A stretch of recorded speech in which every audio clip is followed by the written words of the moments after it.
Privilege to introduce you to Mr. Tucker Carlson. Please give him a standing round as he comes in.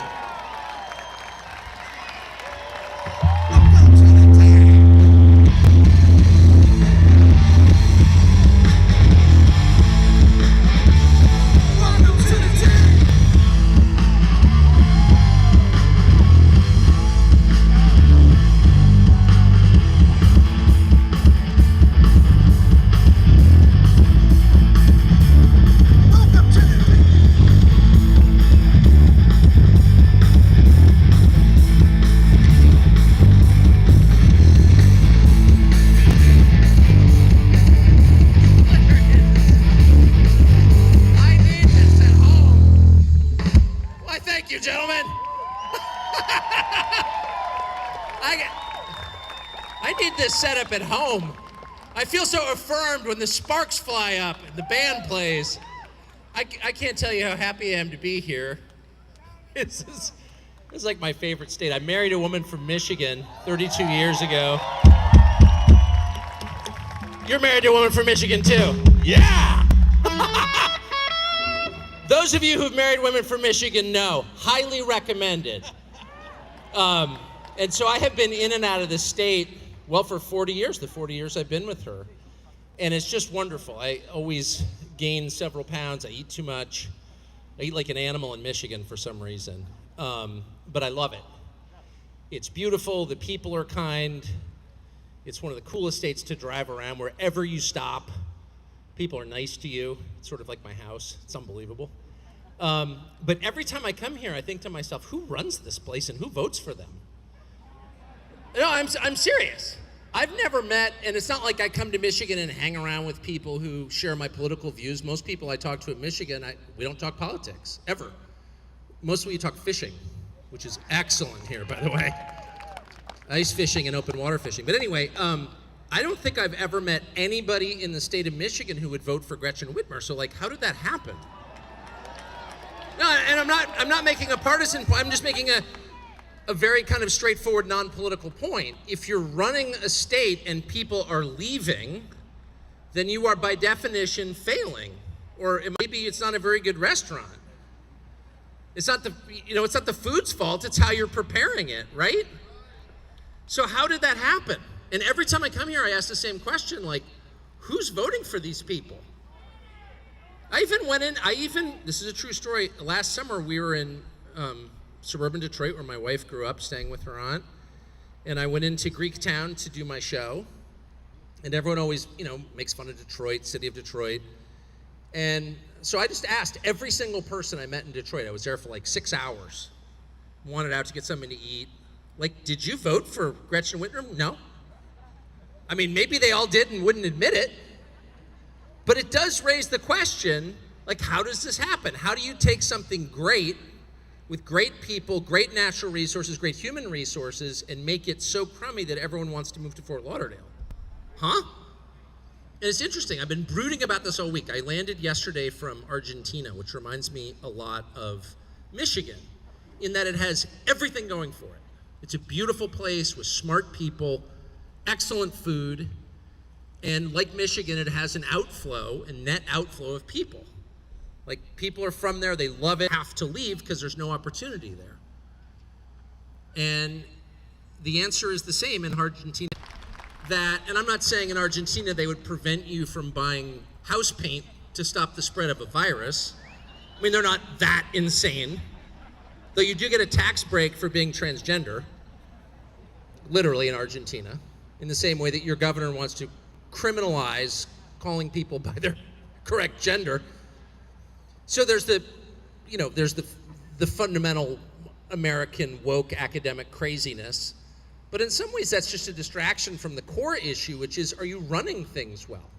I mean, there are all the ideological debates we have, but in the end, if people can't make a living and there's no promise of a future for their children, then by definition, you are a failure. And I think it's impossible to defend a record like that. You can't, there's no argument. You can, jump up and down and scream about trans rights, or you can, like your attorney general, who's truly a lunatic, by the way, truly a lunatic. You could just throw people in prison when they disagree with you, which she's in the process of doing, as you know. But in the end, you can't win the argument. No one's eating at your restaurant. Like, you are a failure. So how are you still there? Well, there's really only one way, and that's by capturing the system that puts people there. And the state of Michigan, I have no doubt, as there are in many blue states, there's a massive amount of fraud. There always is. Anyone who claims there isn't hasn't covered campaigns. I covered campaigns for over 20 years. Trust me, there's fraud. But I think the most insidious fraud is the kind that you see right in front of you, where public employees are paid to tip the scales in favor of the party that pays them with your tax dollars. Like, that's fraud. That's illegitimate. That's not democracy. You can't pay unionized teachers to vote for you, but that's what they do. And I say this as someone who married a teacher from Michigan and who put 4 children through school. So, I don't have a lot of patience for the "you hate teachers." Oh, shut up. No, I like them enough that I married one. I don't hate teachers. I sent all my children to school. I shouldn't have, but I did. It was the law at the time. But it's not about whether or not you like teachers. It's about whether or not a government employee ought to be allowed to use tax dollars to campaign for the people who pay that employee.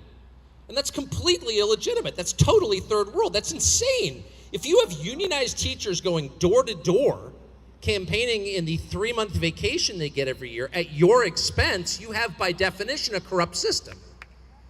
So my question is, why doesn't someone do something about it? And I have to say of Republicans, and I vote Republican by default because I have no choice. And I'm not going to beat up on Republicans. Most people here probably vote Republican like me. But I will say an awful lot of time is spent complaining and maybe too little doing the 2 things you really need to do, and that's what I want to talk about today. And by the way, before I get into my remarks, let me say we're doing Q&A at the end, but please don't wait. Most speakers hate being yelled at while they talk, but I worked in cable news for so many years that I kind of enjoy it. So if you've got something hostile to say, just yell it. Throw a dinner roll or whatever. You're not going to hurt my feelings. Yeah, whatever you said, I affirm it. So look, here's the point. The 2 things you need to do are organize and speak with total honesty, clarity, and aggression. Those are the 2 things you need to do. Now, neither one of those things is easy. Complaining is easy. Watching television is easy. Eating with people you agree with and grousing is really easy. That's why those are the first things I do when I'm mad about something. I whine to my wife about it, or I lecture my dogs. All 4 of whom agree with me, by the way. I have the most right-wing spaniels in Maine. But none of those things change the outcome. You need to act, you need to speak, and you need to organize. And before you can do either one of those, you need to recognize the consequences, the stakes. It's not just about people doing things you disagree with. It's about the most fundamental question of all, which is, can you have children? Will they live in a world where they can afford to get married themselves and have children? And will those children live where you lived? Will they live within driving distance of your grave? Will the civilization that produced you continue? These are, I hate the word, but these are literally existential questions. Will the world that produced you continue to exist? And the answer is no. With bad leadership, it won't. Everything is at stake. And that's not a fundraising pitch. It's not one of those direct mail things you get, send us $20 or your grandchildren will die. It's the truth. It's the truth. If people in Michigan feel like they can't live here, then the odds are your children and grandchildren won't. And the life that you've so enjoyed and that you've made possible for them, working every day, will not continue. And you'll do what Americans for the last couple of generations have done. You'll just leave. You'll run away. You'll go to Florida. You'll move somewhere else. We got to move out of Detroit. It blows up in 1967, and like half the people who live there are like, that's it. We're moving to Macomb and Oakland counties. Which I get. I'm not judging at all. I mean, of course, I'm married to someone whose family did that. And I'm sure half the people in this audience had family who did that. But at a certain point, you wonder, like, can you keep running away? And at a certain point, is there anywhere to go? And the answer is no. And why should you? They turn the world that you grew up in, that you love, that you contributed to, into something you don't recognize, and you're like, all right, I'm out? Really? Doesn't seem very American to me. And by the way, at this point, you're kind of out of options anyway. Yeah, DeSantis is, I think, a very good governor of Florida. I'm there a lot. And so that's an obvious destination for people. But he barely won his first election against like a crackhead. No, I'm serious, a meth head. Who was like a complete, not only lunatic, but fraud. He barely won. That was Florida. So I hope Florida stays reasonable forever. And I like to fish there, so I especially feel that way. But there's no guarantee it will. There's no guarantee that anything stays the same. And the only way to ensure that it does is to stay and fight for it with the knowledge that if you don't, you could lose it for real. I mean, it would be so interesting to know the number of people in this audience who had grandparents who lived in the city of Detroit in 1966, right? Exactly. A third or half the crowd. And they don't live there now because they can't, because it's dangerous and it's dysfunctional and you can't use the schools. But if your grandparents are still alive, it'd be interesting to ask them, like, what was 8th grade like in a public school in Detroit? And they would say it was great. I went to Latin class every Wednesday. Really? You studied Latin in a public school in Detroit? Yes, we did. Detroit was one of the richest cities in the world. It helped build this country. And then in one summer, it disappeared. And it disappeared not simply because you had riots in the summer of '67 in Detroit, but because the productive people who lived there left. And that was a huge boon to Macomb and Oakland counties, but it completely destroyed the city of Detroit. Your grandparents built those brick buildings that are being reclaimed by the prairie right now. And as you drive through Detroit, and I always drive through Detroit, every time I visit my wife's family, I drive through Detroit, every single time. And every single time, I'm left with the exact same thought, which was, this is a magnificent place. This is an unbelievable city. This is fundamentally one of the prettiest places in America. The buildings are unbelievable. The abandoned buildings are unbelievable. And the beauty of Detroit, it's a little bit like Pompeii, because it happened in one day or 1 week, the riots of '67. I remember the first story I ever did, not to get sidetracked, but I did it in Detroit. There was a guy called Keith Butler who was on the city council, and I went to interview him in 1991. And his church was in a rough part of the city. Well, the whole city's rough, but the roughest part of the city. And I was driving in a cab to go interview him, and there was a building we drove by, and on the second floor was an ad for Cool cigarettes, and it said 25 cents a pack. And that sign had been there since the summer of '67 when that store was burned and closed. It was like frozen in time. And so that's the beautiful thing about driving through Detroit as opposed to New York or Chicago, cities that have been torn down and rebuilt countless times. Detroit just stopped. So as you drive through that city, you can tell what it was like on the day it burned. And it was an incredible place. Incredible. And the people there just left. They just left. And I guess what I'm saying again is we're running out of cities to run from. You think you're going to be safe in your suburb? When HUD mandates density, when there's Section 8 in your neighborhood, which is coming, because you're not safe in your suburb, actually. You're not. And next will be the rural area. I live in a town of 100 people. Why do I do that? Because I got sick of living in a city, because I'm a coward, I guess. I should have stayed. Everyone went insane with the BLM riots, and then COVID, and I said to my wife, and our kids were grown, I was like, we're out of here. We're moving to a town of 100 people where everyone open carries and there's no violent crime whatsoever. And yes, people do drink in the morning. That's true. The Congresswoman just raised her glass. But it's a humane and polite world. And I didn't want to deal with the rage that we saw all around us in a big city. And I feel much happier, of course, driving around with my dogs in that town, but I also feel correctly like I ran away from something and I should have stayed and fought. I was in that city for 35 years. So I think these are the things that I think about just because of the weirdness of my own personal life. but I think that this will be obvious to everybody in America. There's literally no place to go. Where you are now is probably the best it's ever going to be. It could get a whole lot worse, and you need to do everything you can to prevent that. And if that means that your life is going to be more uncomfortable for the time being, or you face greater risks, Dana Nessel decides to send you to prison. All right, that's the price. It's a smaller price than your ancestors paid, that's for sure. So what do you do?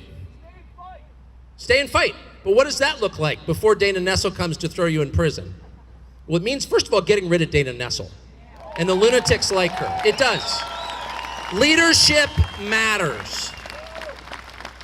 You can have a system that nobody actually supports except the people directly benefiting from it. This is the main thing I've learned in the past 5 years that I'm 54, I've lived in this country my whole life, and because I, unlike everyone else in Washington, actually kind of believed in the basic premise of democracy, which is the majority rules. That's the most basic fact of democracy. The people run their own government. If you get a majority of people to vote for something, that's now the law. And that's totally untrue. You could put it in a ballot referendum, some judge will overturn it. Well, what about democracy? You can spend billions of dollars on a foreign policy theory that nobody actually supports. Doesn't matter. In the end, most governments are run by a small group of people for their own benefit without reference to what the majority wants. And I hate to believe that that's true in this country, but all the evidence suggests that it is. In fact, it's provable. You know how you prove it? Public opinion polling. Take a look at the latest Gallup poll. Pick a poll. What are the top 10 issues for people in the United States? And then compare those to the priorities of your leaders. So people are leaving Michigan because it's very hard to make a living here, and you're constantly hassled by a government that never stops growing and that is leeching off an economy that hasn't grown in decades, okay? That's the truth. Take a look at the priorities of the low IQ lunatic who's running your state, Gretchen Whitmer, who deserves zero respect, no respect. Her priorities are what? Putting you in jail if you, quote, misgender somebody? What percentage of the population of the state of Michigan, even southeastern Michigan, is on board with that as a top concern? It's like roughly around 0.1%, okay, in that range. The things that people care about, Gretchen Whitmer couldn't care less about. Because democracy isn't functioning. If democracy was functioning in America, in Michigan, in California, the District of Columbia where I live, the state of Maine, the state of Texas, how many Texans do you think are all on board with letting 7 million people cross into their state illegally? What percentage? Zero. I don't care what your race or national origin, nobody is for that. That's insane. Has the governor of Texas done anything meaningful to stop that? No. The Republican governor? He's got a National Guard. He's the commander-in-chief of the National Guard, and it's Texas, so they're all large. And they have double-stack magazines in their sidearms. You think they couldn't stop that in a week if they, of course. Just assemble along the border. We're not doing this. No, he refuses to do that. He won't do it. And it's not like no one suggested. I've suggested to him 3 times, including in private at a cocktail party in Dallas last year. What are you doing, man? Don't you have a National Guard? Why don't you seal the border? Oh, it's very complicated. No, it's not. No, it's not. If someone's trying to break into my house, it's not complicated to repel the person. Do you have a firearm or don't you? Are you willing to defend your house and your children, or aren't you? Well, it's more complicated. Really, tell me how. Speak slowly so I can understand. It's not more complicated than that. It's more dishonest than that. You're lying to me. You don't want to do it because your donors don't want you to do it. It's that simple. Greg Abbott. Liar. And worse than liar, betrayer of your own people. That's what that is. I was polite at the cocktail party, so I didn't say any of that, but I fumed internally like an Episcopalian. I thought those things. But the point is, if you assume that just because everybody wants something, you're gonna get it, think again, pal. It's very likely that, in fact, you won't get anything that you want. You will just pay for what a small group of other people want. That's the way it works. Boo! Boo is right. Boo is right. It's not just frustrating, it's a betrayal of the core promise of the country, which is the people rule. That's a criminal act. That is a criminal act. Let's just put this in context. It's not just like you have boutique, weird right-wing views and that's how they want you to feel. Like, oh, you're an extremist. Really? I'm an extremist? I'm the one who let 7 million people into our country illegally, whose names we don't know? In the middle of a drug war? Yeah. I'm the one who's ignored over 100,000 fentanyl deaths every year for the past 5 years. I hate the show of hands thing, but ask yourself, do you know somebody who's died of an opioid OD in the last 5 years? And everybody in this stadium does. And yet, if you watch the news or listen to the repulsive imposters who run our country, it's never mentioned. Really. Over 100,000 American-born young people dead every year, and some of them are not drug addicts. It's not just like you remember as a kid, there's some junkie found in an alley with a hypodermic needle in the crook of his arm. And you're like, well, that's sad, but also, you're a junkie. No.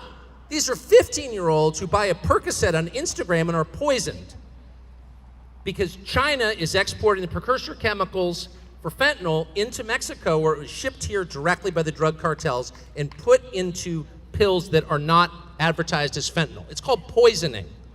Poisoning the US population and not of the elderly. This is not COVID. These are the people who will continue our civilization. This is our future. These are young people. I mean, I know them, and I live in a pretty weird world. I mean, I've lived in rich person world I don't anymore, but I did. And there are people in my neighborhood whose kids died that way, who were poisoned to death. And nobody said anything about it. Multiply that times over 100,000 every year. Think that's a core concern? You think? If 100,000 people were dying on playground equipment every year, we'd have no more playgrounds. I don't even get into the COVID thing. I know many people died of COVID. I never met one. I know a lot of people who got sick from the vaccine, but whatever. That's not allowed. Shut up. Okay. But the point is, huge things can happen. Huge things can happen right in front of you, right out in the open. It's not some crazy conspiracy that you have to get onto the dark web to learn more about it. It's your neighbor's boy just died. He's in 9th grade. He bought a Percocet and they found him dead when they woke him up for school. And nobody cares. And we know how it's happening. We're not guessing. And nobody cares. Oh, it's more complicated than that. No, it's not complicated. And what's not complicated is they are destroying the country, whether it's on purpose or not, is immaterial. It does not matter. They are doing it. And everyone passively sits back as if it's not happening. And if you continue to passively sit back as if it's not happening, what's going to happen? Will it decelerate or accelerate? Yeah, those of you who have served in prison know. First, they cut in front of you in line, okay? It doesn't get better from there. Then they sell you for a pack of cigarettes. You got to say, stop. You cannot treat me this way. This is not your country, it's mine. Period. So the two ways you do this are by organizing and speaking. And on the question of organizing is difficult. Some people have a brain for it, others don't. But the principle is not complex. You are stronger in a group. And this is exactly why the Biden administration has handed out 20 and 25-year prison sentences to people who didn't actually do anything in the last week on January 6th. Why? Because they were in some group that was probably at least half federal agents, but whatever. The idea of people being organized, of coming together with a common purpose is terrifying. The left, I will say to their great credit, are masters of organizing. They are dutiful, they show up, they are disciplined, and they are willing to put aside their differences for the sake of achieving a common goal. They don't argue with each other in public, they just all say the same thing, they all vote for the same person, because they know their strength in numbers. Conservatives, on the other hand, are very focused on their family, their faith, their jobs. Politics comes at least fourth in their hierarchy of concerns. And they also have integrity and self-respect So it's very hard to get a conservative person to repeat some talking point he doesn't actually believe at all. They won't just sit around and wait for whatever the new lie of the day is and then just repeat it with dead eyes on television. Liberals have no problem doing that because they know that's the path to power. But they're right, it is the path to power. Organizing is the path to power. So if I were trying to figure out what to do in Michigan, I'd go right to the problem, which is your teachers union. It's really simple. And it's hard for conservatives to do that because they're very easily intimidated by moral aggression. You see this in the gun debate time after time. So if someone comes to you and says, we're going to hike up the crime rate to a point where you have a non-zero chance of getting murdered, but we're going to take away means of defending yourself, you'd be like, no, I don't think so. But that's not what they do. They say, guns are bad, guns kill people, it's gun violence. Yeah, gun violence, okay. I live in a town with 100% gun ownership, and there's no violence. There's also 100% chainsaw ownership. And there are very few chainsaw-related crimes in my county. No, the object isn't committing the crime, a person is. But they'll get right in your face and say guns are the problem, and if you care about children, people who have no children will lecture you, who have many children, about the children. And rather than saying, I'm sorry, how many kids do you have, you barren freak? Get out of my face. No. Oh, the children. Well, I love children. I've got 4 of them. I want to help the children. It's like, you are speaking in bad faith. You want to control me. Leave. Don't be intimidated.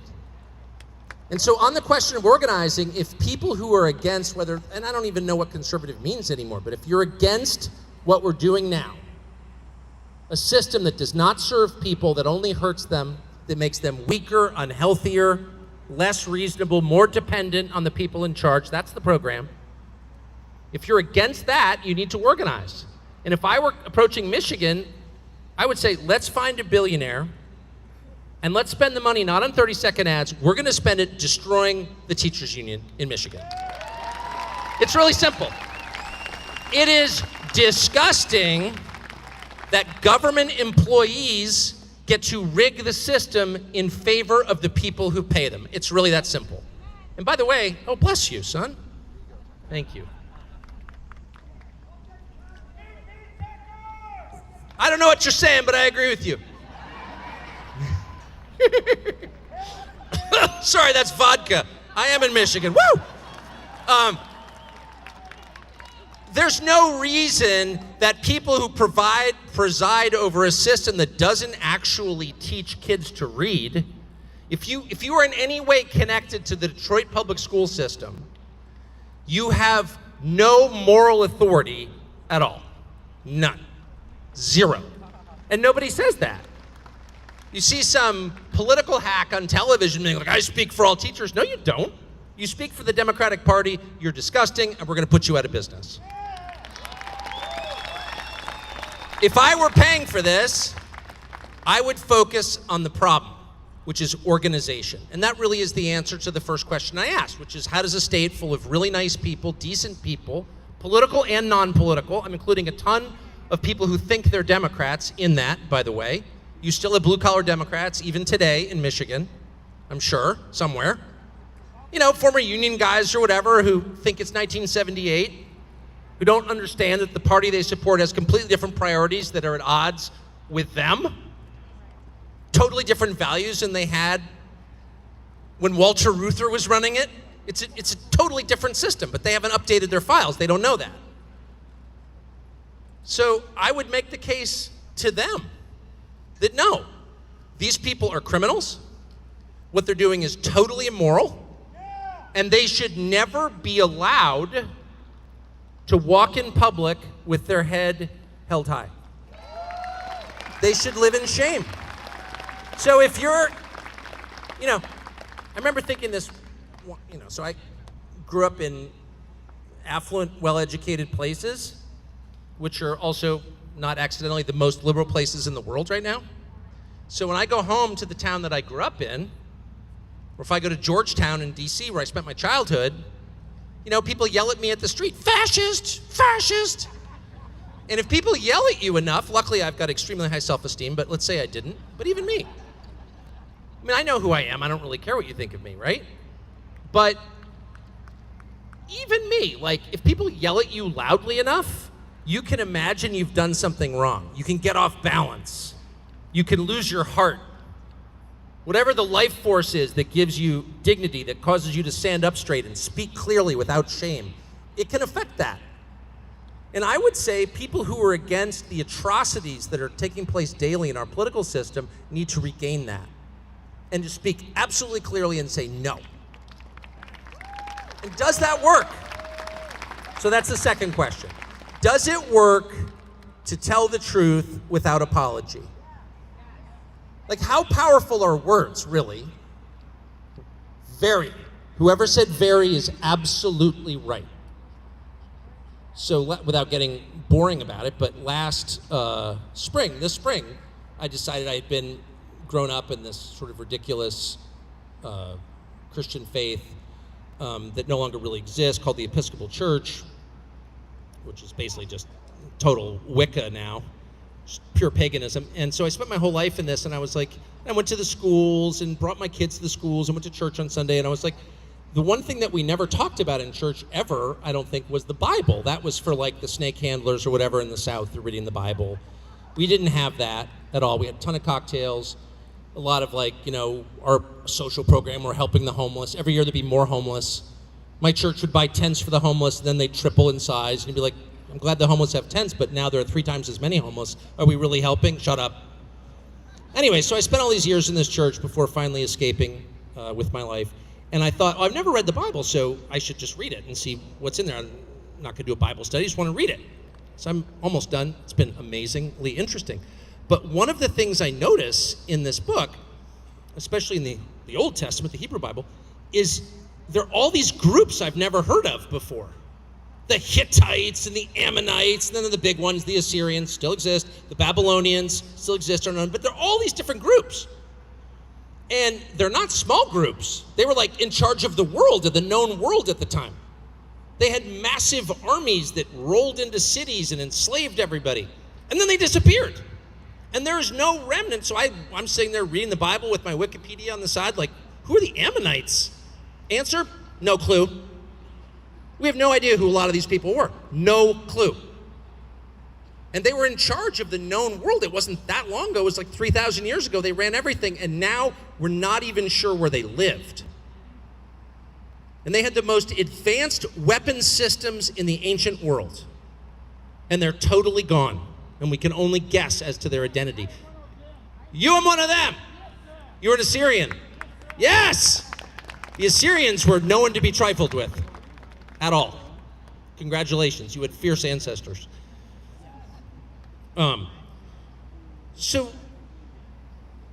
we don't have any physical evidence of even the existence of a lot of these groups, but what we do have is the description of them in words. And those words, that document, forms the basis of Western civilization. That is Western civilization, is the Bible. What is Western civilization? It's the Bible. That's what it is. I mean, I had no idea. I made it to 53 without knowing that. I think that information was hidden from me. But it tells you that the power of those words far exceeded the state-of-the-art military power of every civilization in history. They are gone, but the words remain. And the words continue to change people and to change the world. So what matters? What matters is telling the truth in words. It's not enough to think it. It's essential to articulate it, to say it out loud. And when you do that, remarkable things happen. And this is true even in your personal life. Certainly you've been in an argument with someone you love, and the person will say something good or bad, and everything will change. If you're in an argument with someone you love and you say something horrible, particularly if it's true about that person, that will affect your relationship for the rest of your life. You can't take those words back. If I get in a fight with my brother and I punch him in the face, may have happened, everybody sobers up and it's fine. But if I say something truly cruel about him that is true, our relationship will never recover. The words are more powerful than the actions. And that is exactly why they're trying to control your words. And that's exactly why the First Amendment precedes the Second. There is a reason in the order. It's not just that it's nice to say what you think, and that it's essential to human dignity to be able to express what you really believe, though that is true. You cannot be a full citizen if you can't say what you think. You are instead a slave. If you're not allowed to say what you think, you are not a citizen, you are a slave. It's that simple. And you don't need physical shackles because you have them in your head already. So that is all true. But that's not why they're trying to control what you say. They're trying to control what you say because they know that if you say it, nothing will ever be the same. And this is exactly why they hate Trump. And it's not an endorsement of Trump, but it's just interesting since I've known, I've watched the whole Trump saga, and I've had various feelings at various times. I've been incredibly frustrated by Trump because honestly, who couldn't be? And then other times I've been totally inspired and excited. But the whole time I'm watching Trump, I'm thinking to myself, the core question which no one ever asks, which is, why do they hate him so much? Honestly, why do they hate Trump so much? It's the talking. It's the talking. It's not because Trump's program is so radical. Are you joking? If this were 1985, he'd be like a center-left liberal. It's not radical at all. That's fascism? Are you joking? No. No, it has nothing to do with what he does. It has everything to do with the fact that for whatever reason, his brain is not entirely controlled by the people in charge. And because he's not entirely controlled, well, first of all, it tells you that everybody else is entirely controlled. If, Trump is the one they hate the most, what did Trump do wrong? I mean, you could say, oh, well, he's orange or whatever. Okay, fine. But, has he really committed a crime so severe that we should send him to prison for the rest of his life? That's insane. And half the Republicans in Washington, probably closer to about 95%, would be very psyched if he went to prison for the rest of his life. So, why is that? I'll tell you exactly why. I know, because I've watched this really carefully from Washington for his entire term, and then the subsequent 3 years. They hate Trump because they fear Trump. And they fear Trump not because of what he might do, but because what he might say. And at any moment, Trump might be autistic enough to tell the truth about what's actually happening. Whoa, wait, what's that? I was in D.C. when this started, and Trump had the greatest line I've ever heard. And no one even noticed it except me, because I spent my life in Washington, but he was having some debate, and somebody said something about NATO, which is the North Atlantic Treaty Organization, post-war, to prevent the Soviets from invading Western Europe. And Trump goes, what's the point of NATO? And I remember thinking, what a stupid question. What's the point of NATO? Everyone knows the point of NATO. It's to prevent the Soviets from invading Germany. But I was like, but there are no more Soviets. That ended in 1991. So what is the point of NATO? That's actually, then I was thinking to myself, because I had been living in DC, so I was captured by the groupthink that does capture you if you live in a place long enough. I remember my wife, who grew up outside Detroit, being like, why would anyone buy a Japanese car? That's insane. She just grew up here. To this day, she would never have a foreign car. What? They can't really be better. You're a product of the world you live in. So I'd never thought of what's the point of NATO? And Trump said that, and I remember thinking, well, that's an entirely fair question. I'm sure there's a good answer. Anybody? No one could answer it. And instead they attacked him like he was Hitler.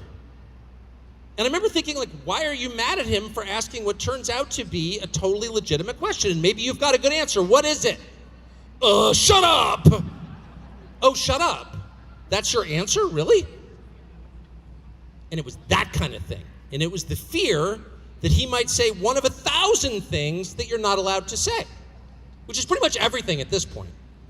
And by the way, I'll stop at this and take your hostile questions, but if you want to know, and I'm being completely sincere, what's true, the true things are the things that you can't say.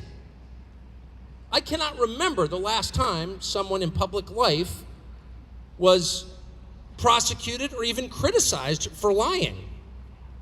If lying was a crime, I mean, your governor would be in Supermax for life. If being incompetent was a felony, she'd be on death row. Banning paint sales during COVID? It's unbelievable. But there's no penalty for lying and there's no penalty for incompetence. So what do we penalize? Every society penalizes something.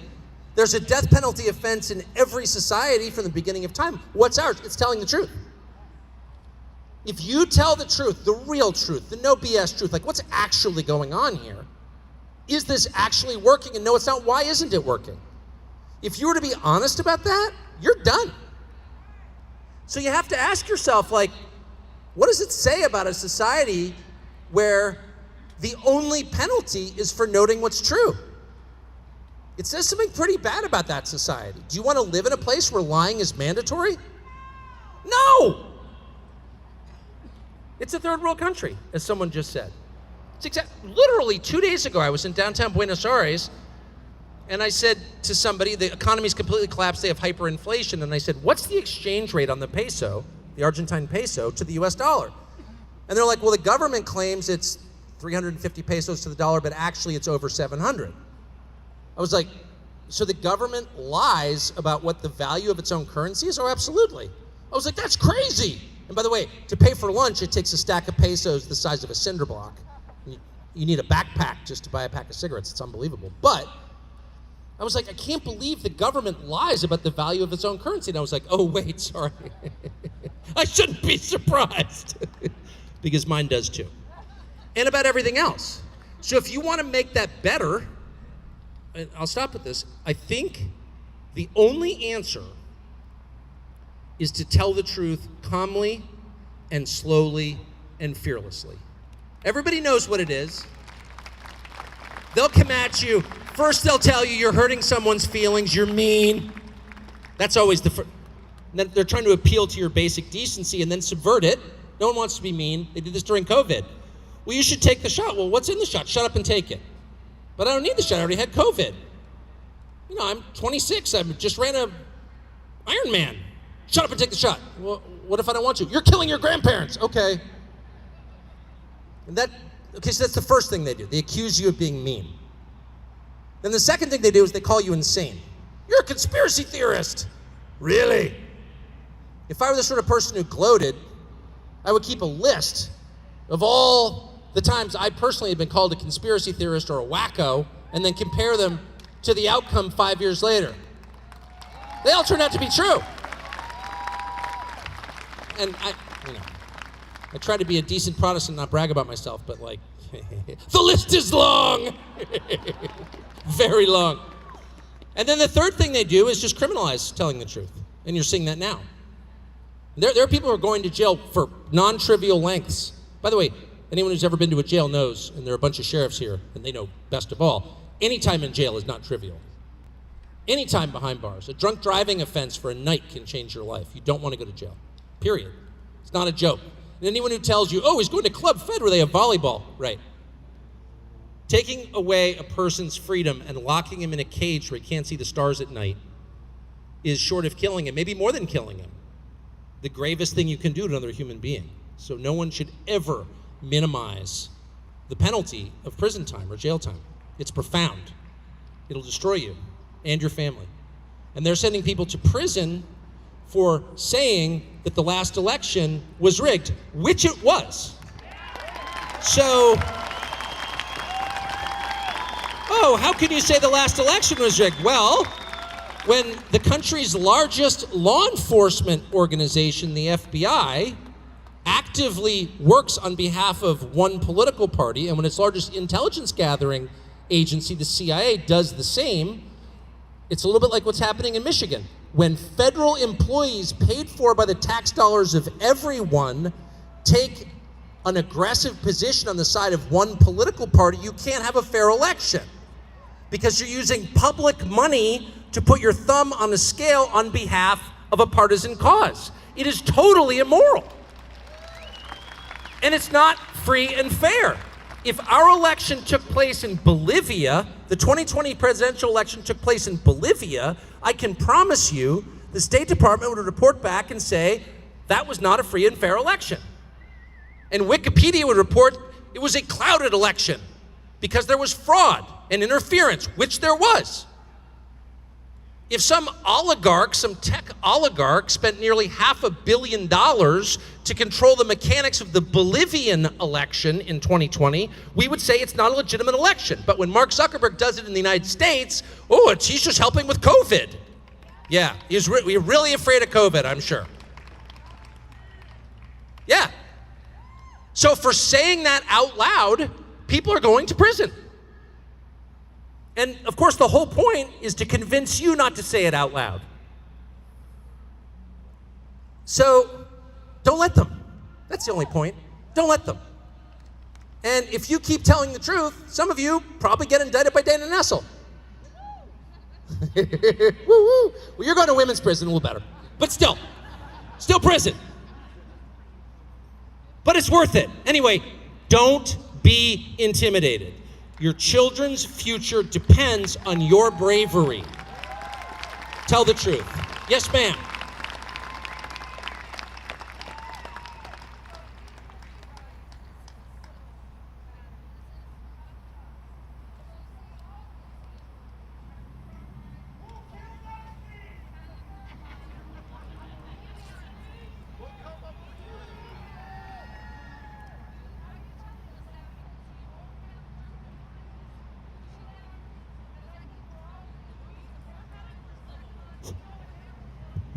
Yes. Tucker?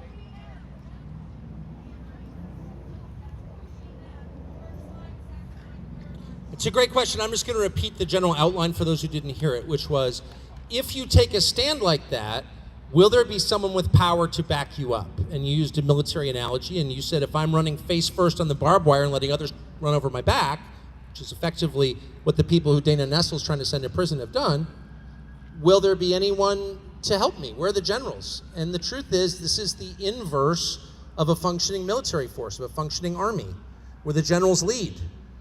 In fact, in our own military, No. The generals follow in our current system. We have no leadership. That's the point.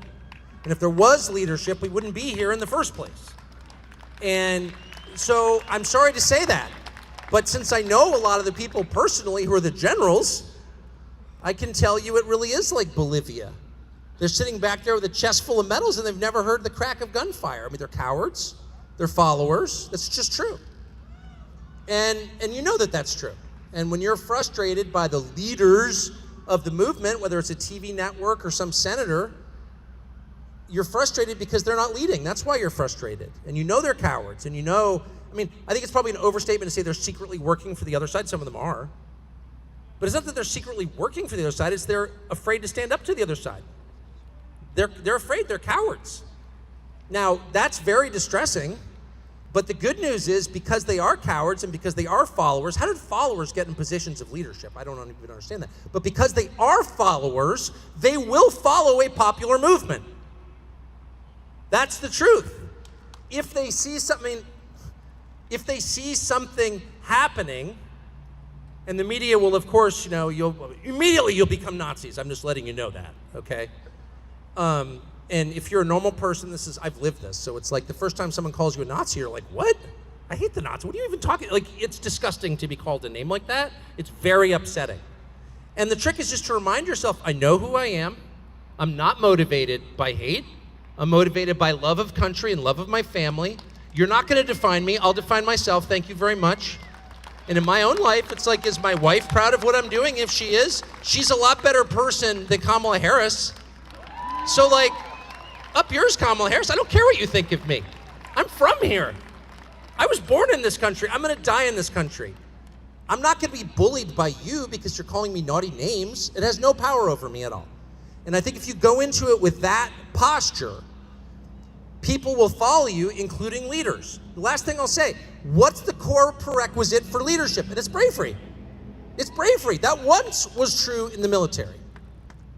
And it was certainly true historically in the military. I mean, King David fought the battles. And so, by the way, did European armies during the medieval period. King Harold was killed in 1066. Like the English leader was killed by the French. He got an arrow through the eye. What was the king doing in a battle zone? Because he was leading the army. That's what he was doing. Because you couldn't be king unless you were brave enough to risk your life. That was a prerequisite for leadership, bravery. You hadn't earned it. You're some sort of soft-handed coward? Well, then you can't be in charge. Go to the soft-handed coward section. But you have no authority over me. So people, and the reason the system was designed like that is because human nature is designed like that. People will follow the brave. They will not follow the weak, period. And dogs are this way. Dogs are this way. If you can't convince your dog to do what you want, either the dog is brain damaged, unlikely, or the dog doesn't take you seriously. The dog knows who means it. It's not a matter of being mean to your dog, but it's like I have so many dogs that I see this every day. And all of a dog will kind of give me a little doggy finger, and I'll be like, whoa, whoa, whoa, whoa, whoa, whoa. You know, we don't do that here. Okay, excuse me. And people are exactly the same way. If you're afraid, if you're tentative, people can smell it on you. You don't need to make the case. They can smell it. It's an aroma. Fear is a smell. You ever been in turbulence on a plane and you get off and you're like, ooh, I stink. What's that smell? It's fear. And people can perceive that. And so if there is a group of brave, reasonable people whose demands are rooted in the American Constitution and American history and the basic expectations of people everywhere, which is for safety, no chaos, honesty, and a decent future for their kids. Those are not crazy demands. Those are basic human demands.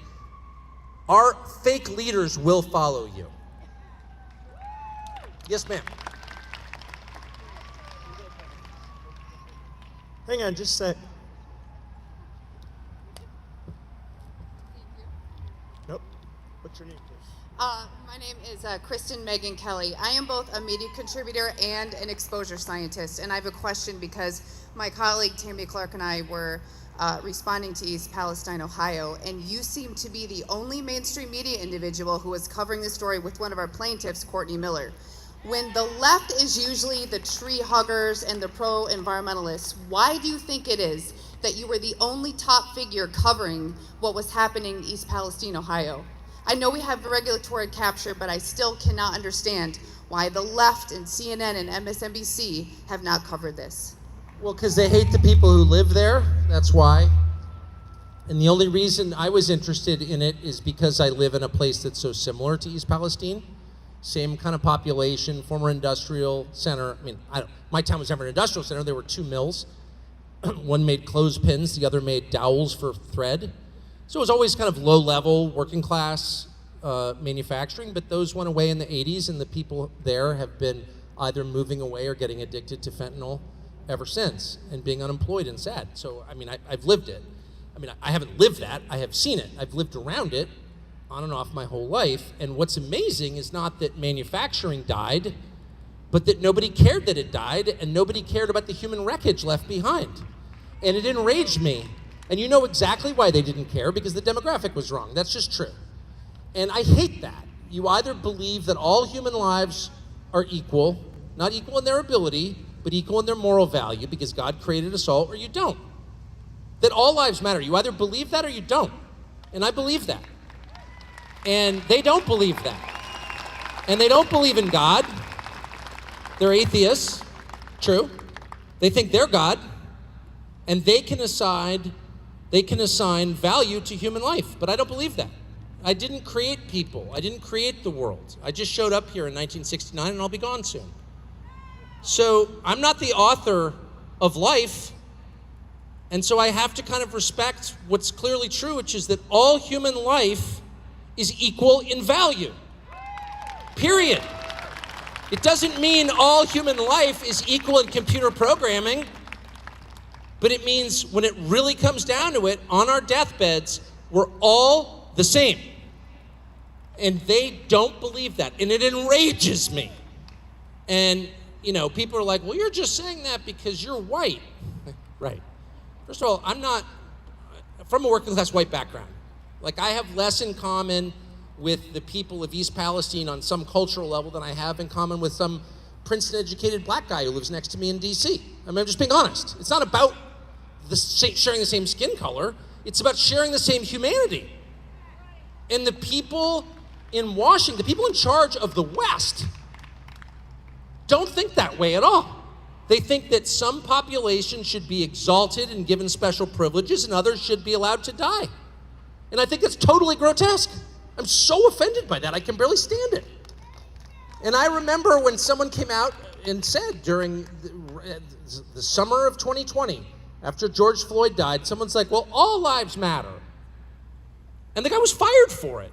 And no politician stood up and said, I'm just telling you, in point of fact, as a factual matter, all lives matter.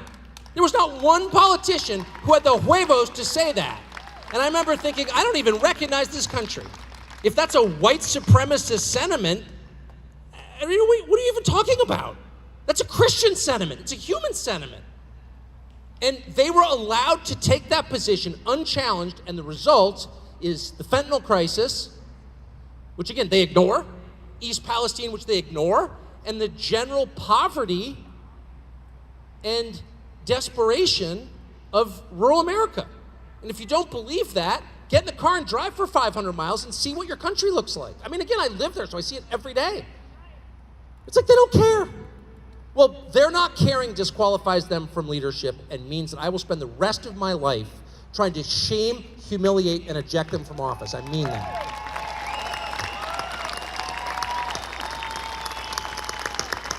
What's your name, please? Greg O'Neill. Tucker, thanks so much for being here today in the great state of Michigan. We deeply appreciate it. And let's thank the Rinke family for having you here today. Thank you, Kevin. Live Nation has played havoc on this event here today. Yeah. They control 70% of the purse sales that take place for tickets. They control most of the media, and they control most of the venues. That's frightening to me when we want our freedom. What do you suggest we can do here to stop this? Do we go to Congress? Do we say, hey, wake up? It's very frightening what took place on trying to change this venue or not have it at all. So, well, I agree with that, and I would just say, I mean, it's hard for me to comment on it because it bears on me directly, but I would say I think this every day. Like, I think I'm the most moderate person I know. I'm not for revolution. I like this country. Again, I grew up here, and I just want to return to like 1987, the year I graduated high school. It was a great country. And it had problems or whatever, but if that's considered extremism, this is not 1887, this is 1987. It was the other day. And if you think that living in 1987 America is some sort of Nazi hellscape, then you're the freak and extremist as far as I'm concerned, okay? So for them to suggest that I'm some sort of extremist reveals their extremism, just to make an obvious point. But I would say it's not just the ticket sales or the venue company, it's virtually every big publicly held company too. It's JP Morgan. Just shut down people's accounts or given details of people's financial transactions to the feds without telling them when no crime occurred because they had unfashionable political opinions. You saw this after January 6th, turning over people's bank records and credit card statements to the feds. That's shocking to me. They should take down JP Morgan over that, in my opinion. It's Airbnb denying accommodation to people on the basis of their political beliefs. I thought we were against denying accommodation to people. Really? I thought we had a whole revolution over that, didn't we? No. It's all of these companies, but particularly the financial services companies. So that's scary. So Bud Light makes, what training beer, you don't like it, don't drink it.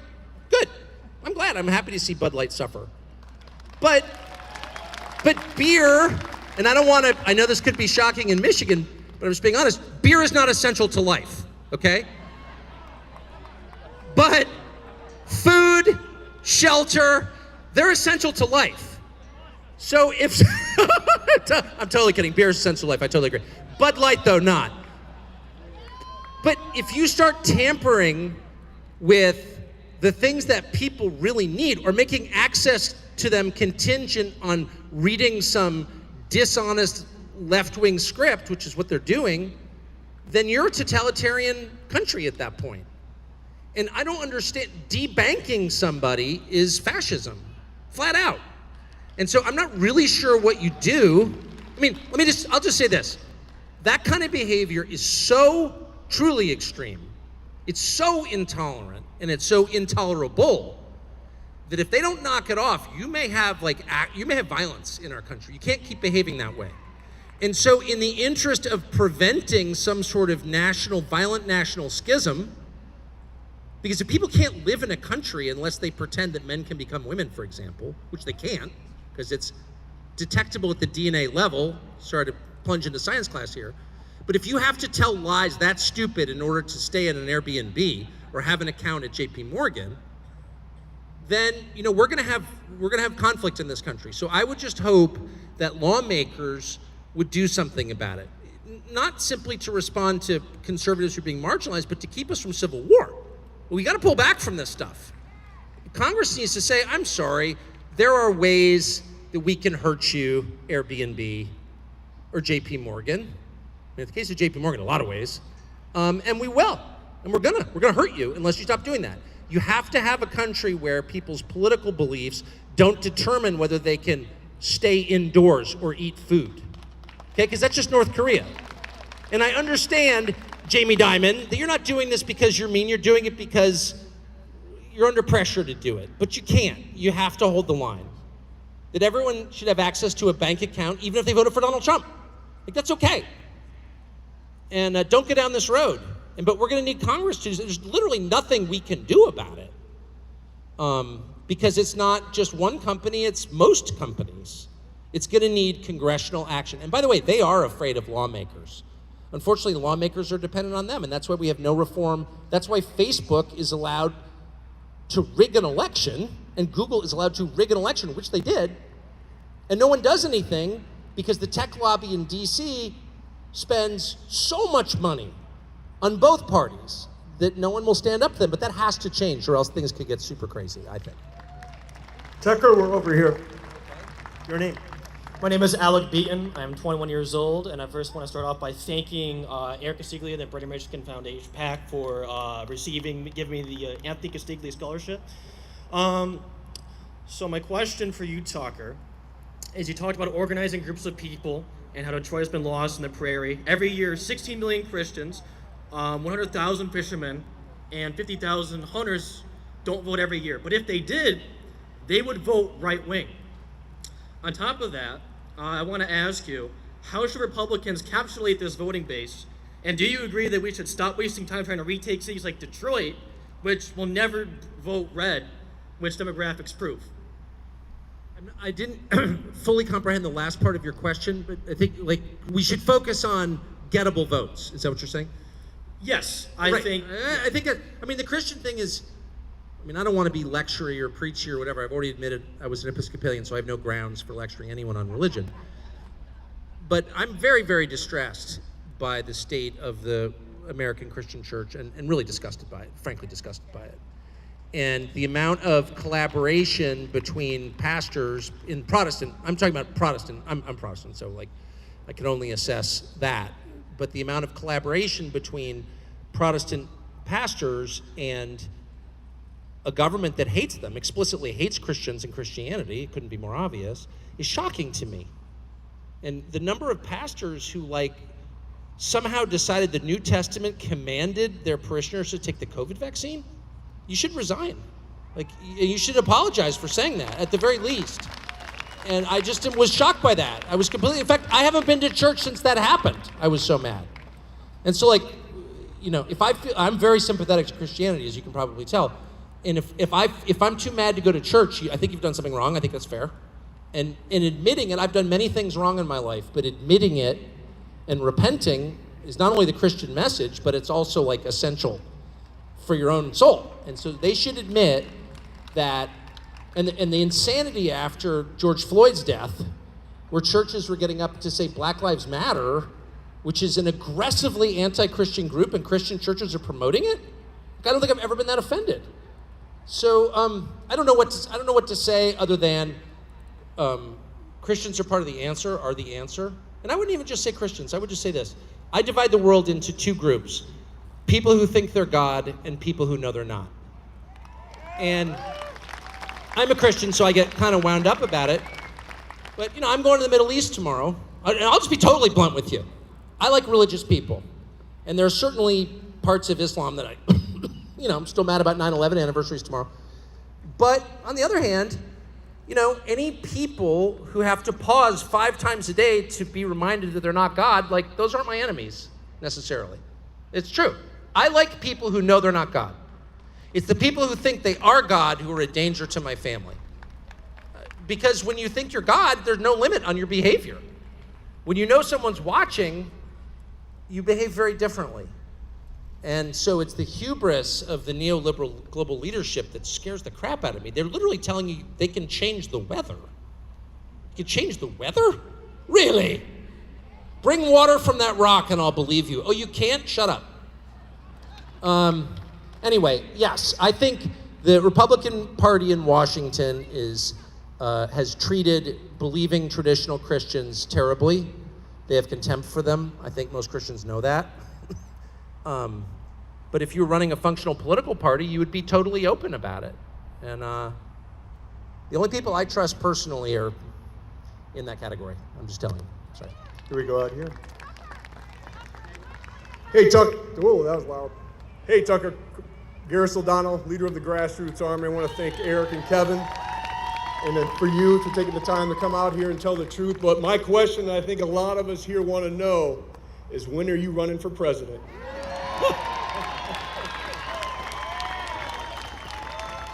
Well, thank you for your question.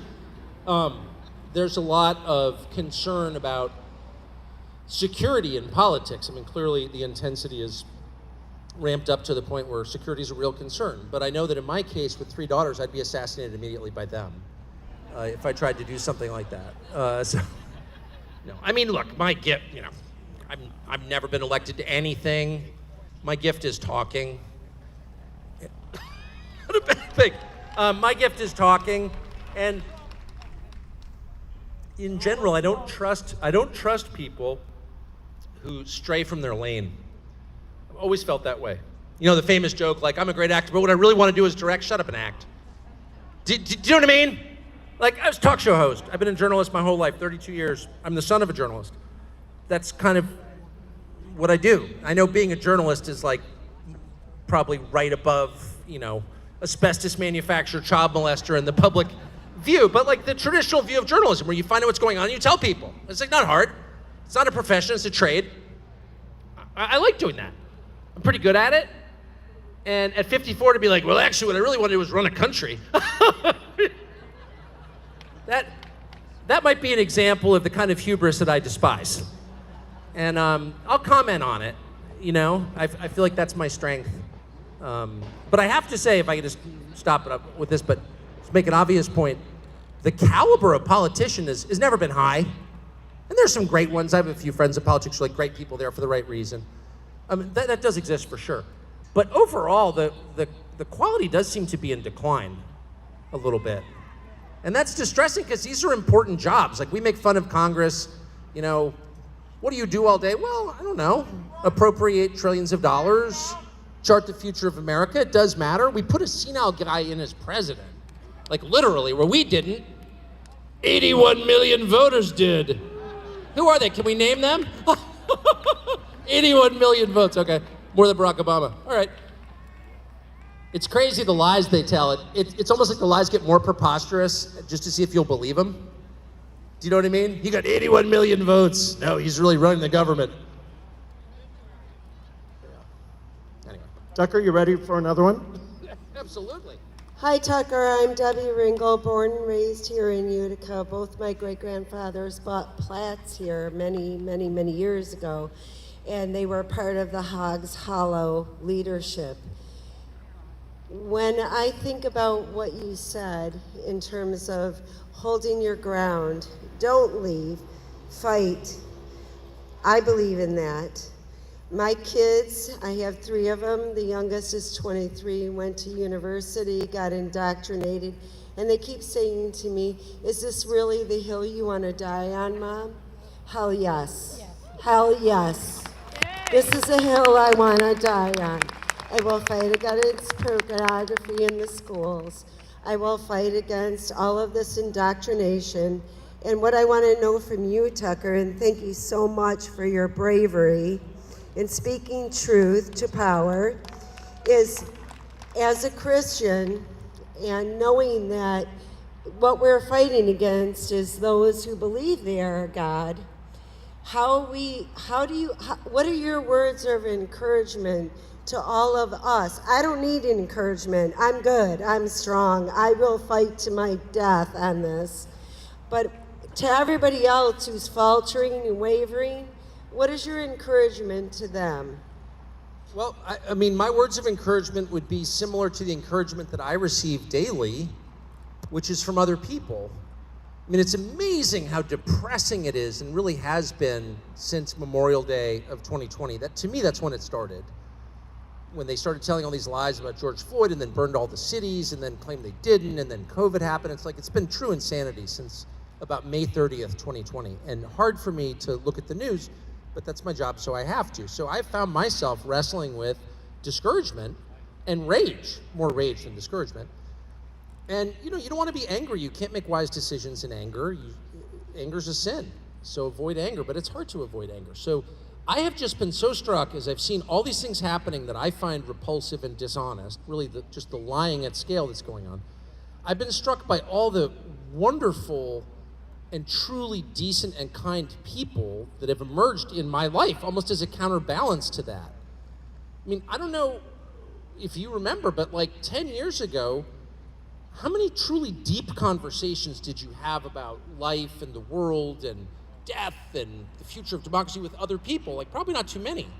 I feel like the country's gotten unhappier, but also deeper.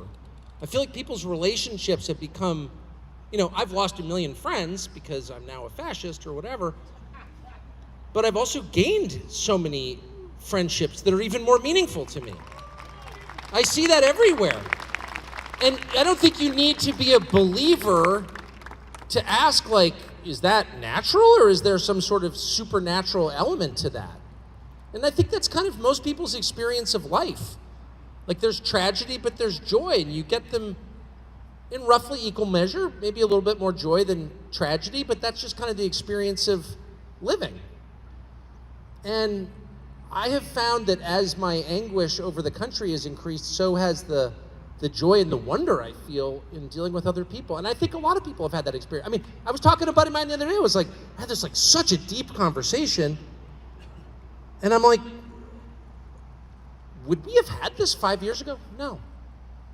So just don't be discouraged. Open your eyes to the beauty around us. And the last thing I'll say is, this is a very beautiful country physically. Just physically. And all of our conversation about the environment is about this absurd global warming. I'm trying not to use swear words on stage, but nonsense. That's what it is. Whoever said that, yes. But no one ever talks about the physical beauty of America. It's like ridiculous. You drive around Michigan. My wife's family has a place in northern Michigan. We fly into Detroit, drive up there to Utica, Michigan. It's like, by the end, I just have a grin on my face. And by the way, when we drive in Michigan, we only listen to Michigan artists, period. So it's 100% Motown and Bob Seger, right? Et cetera, Kid Rock. But by the time I get there, I'm like, I can't believe how pretty it is. And I think people spend so much time on their phones, captured by the screens, in the rage machine, they never open their eyes. They're like, look at those trees right there. They're insane. What are they going to look like in 4 weeks when they turn? Awesome. Unbelievable. Anyway, whatever. I can go on forever. One last question. Yes. Your name, please? Cherie DiDio. So my question is, and a patriot over here mentioned the citizens in Ohio and Palestine, and I have been digging deep a little bit into what the citizens of Lahaina, Maui have experienced, and just the plight of those people. And there doesn't seem to be a lot of talking about this in mainstream media, and my heart goes out to these people. Speaking of beautiful places. Yes. And I just wonder what your thoughts were on that and how we can get the word out. The people there are begging for people to know and understand what's happened there. Yes, I agree. And if I'm just going to be totally blunt with you, I can tell that you're upset about it, and I love that. Because we should, when we see Americans suffering, be really moved by it. And you hope that we haven't become so callous with the endless litany of tragedy that we don't really feel for people on a gut level. I've never been to East Palestine. I've never been to Maui. But you look at those pictures and you're like, man, these are my countrymen, you know, and you're crushed by it. We should be crushed by it. I don't know. I don't know the answer. There are a lot of questions I have about that fire. But my most basic question is, how is this not dominating news coverage? I don't understand that. And it's scary to me that, you know, the people who allocate the trillions every year and who are in charge of the defense budget or whatever are much more interested in what happens in Ukraine than they are in McAllen, Texas or Maui. And I mean, this sort of gets to my core concern about all of it. People are flawed, and human organizations are by definition flawed, and you're always going to have horrible things happen because, as noted, that's the nature of life. People get sick. We all die in the end. There's something inherently sad about life. I get it. I don't expect, and none of us should expect, an easy ride or a perfect outcome because we're not going to get it. But what we should expect is for someone to care.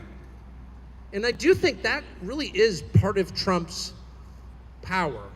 And any politician like Trump. The one thing about Trump is people who don't have power can feel, and they're right, that Trump doesn't hate them. And like, that makes up for a lot. Because most people with power do hate you, actually. And they hate you, they hate you because they're indifferent.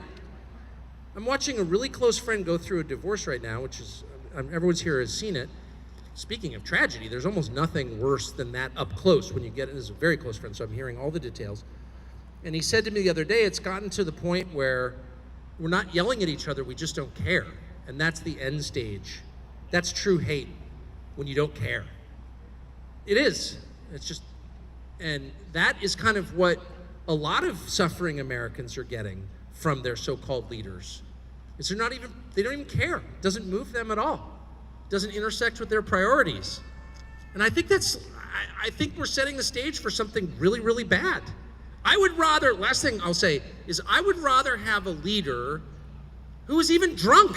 I'd put up with that. But who cared? Like, so when you stood up and said, you know, what's happened in Maui, and I could hear your voice quivering, it's like, you really care.